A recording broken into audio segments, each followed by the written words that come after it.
Hello, welcome to AnAuraChicBeauty channel. The makeup tutorial that I'm doing today is another summer-inspired bright colors look. And again, I'm using a lime crime lipstick. This one is My Beautiful Rocket, and it's a really bright neon orange color. I did a tutorial using a lime crime lipstick in called Fluorescent, which was a hot pink color. If you haven't seen it, I'll post a video response and you can check it out. And I actually have some news with lime crime that I'll mention at the end of the video. To pair it with this bright orange lip color, for the eyes I thought I would use blues because it's, kind of a contrast to the orange and something different.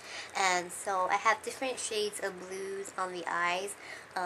Really pale, kind of baby blue on the lids, really frosty, and then on the outer corner is like a dark navy, and then the lower lash line is a bright kind of royal blue as a liner, and then there's a little bit of a kind of white silver for the highlight. And also for the cheeks, it's a kind of shimmery orange or tangerine color that I think matches really well with the lip color. And so that's basically it. So let's get started on the tutorial.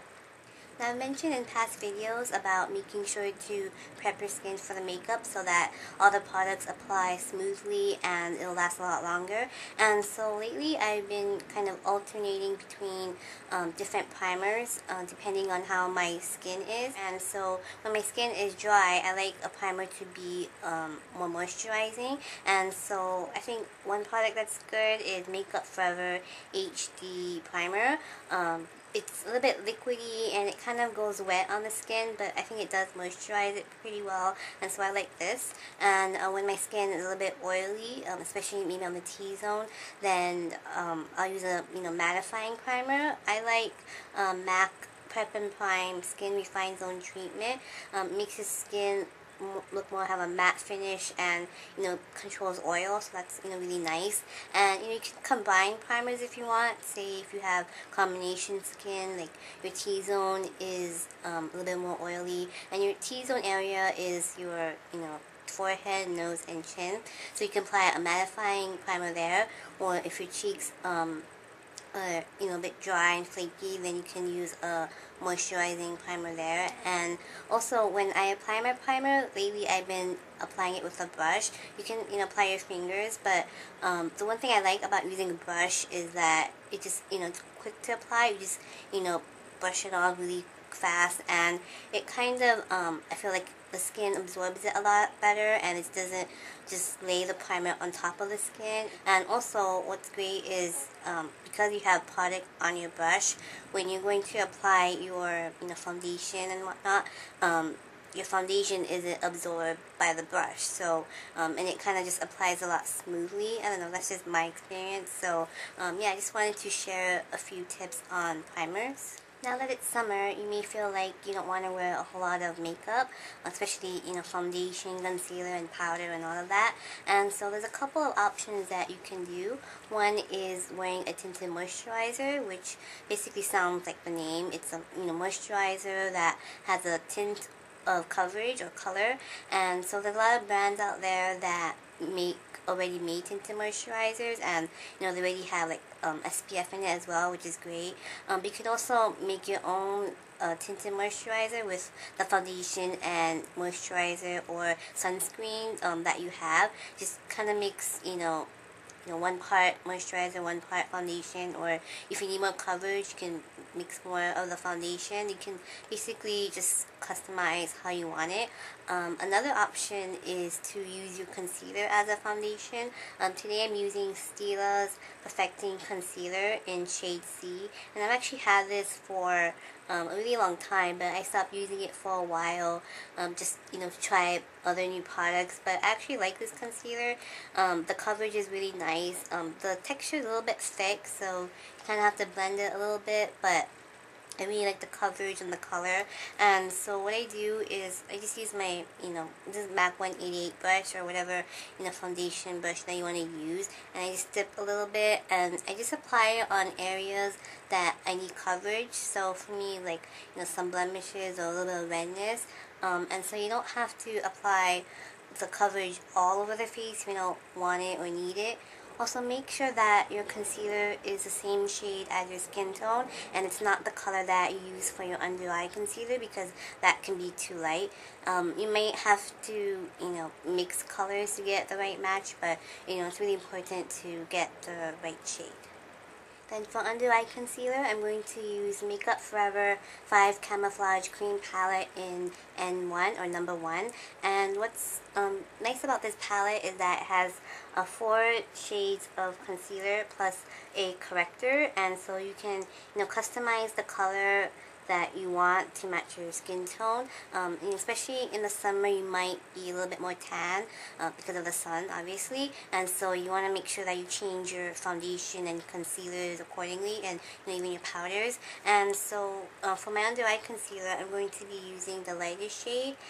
This is N11. It says the actual names of each shade on the back, and so I'm going to use MAC brush number 217 to apply, and just apply a light layer all underneath. There are a couple of other palettes like this in other shades for medium and darker skin tones, and the texture of these are pretty nice. It's creamy but not in an oily or greasy way. The coverage is nice too. It's buildable, and for blemishes, it doesn't cover as well, I think, as maybe some other concealers, but for under eye concealer, it's nice. It doesn't I think accentuate any fine lines, or doesn't feel like it's gonna wear off. So I like this concealer palette, especially for to travel with, and just to have all different colors in one palette. And to set everything, I'm going to use MAC Mineralize Skinfinish Natural Powder in light medium, and just a big powder brush, and just dust it all over my face. Now for my eyeshadow primer, I'm going to be using something new. This is Too Faced Shadow Insurance, and I've heard a lot of raves over this product, and so I thought I would try it out, and I actually like this primer. It's similar to the Urban Decay Primer Potion, in that the shade is kind of like a nude beige skin tone color, and the texture is pretty similar. It's not too thick, but it's not like runny or watery or anything.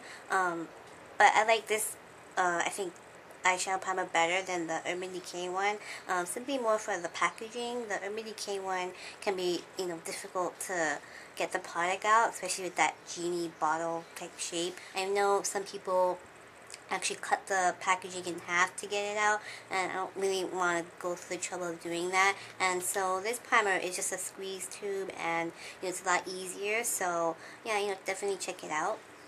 Now I'm first going to start with the crease color, and I'm going to use MAC Soft Brown. It's a matte, kind of warm peachy brown color, and I'm going to use the MAC 224 brush to apply. And I'm just going to sweep that all over the crease, just give a soft definition.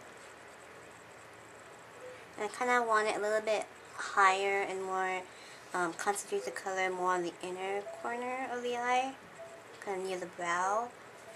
And then slightly sweep it out for the outer corner of the eye.